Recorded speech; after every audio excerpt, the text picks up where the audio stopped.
Hello everyone. The Cabinet Mission.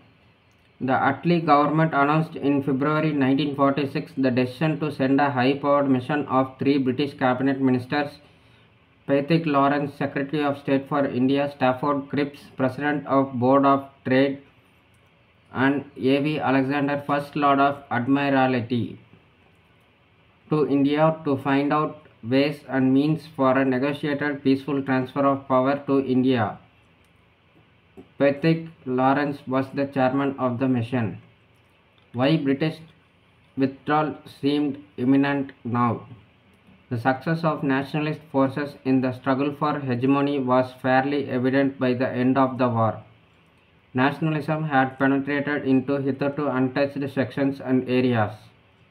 There was a demonstration in favor of nationalism among bureaucracy and the loyalist sections because the paucity of European ICS recruits and a policy of Indianization had ended the British domination of the ICS as early as the First World War, and by 1939 there existed a British Indian parity. The long war had caused weariness and economic worries. Now only a depleted, war-weary bureaucracy battered by the 1942 events remained.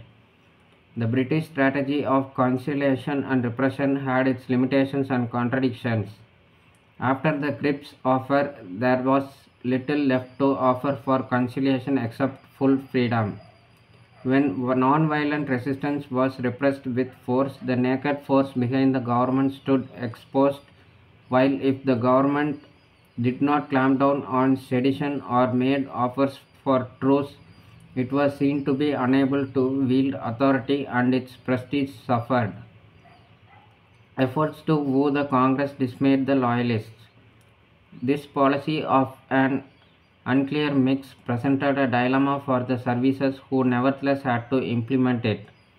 The prospect of Congress ministries coming to power in the provinces further compounded this dilemma.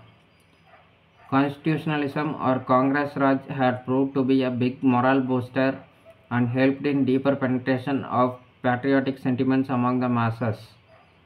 Demands of leniency for INA prisoners from within the army and the revolt of the RIN ratings had raised fears that the armed forces may not be as reliable if the Congress started a 1942 type mass movement, this time aided by the provincial ministries. The only alternative to an all-out repression of a mass movement was an entirely official rule, which seemed impossible now because the necessary numbers and efficient officials were not available. The government realized that a settlement was necessary for burying the ghost of a mass movement and for good future Indo-British relations. Now, the overarching aim of the British policymakers was a graceful withdrawal after a settlement on the modalities of the transfer of power and nature of post-imperial India-Britain relations. Like, share and subscribe to support the channel. Thank you. Bye.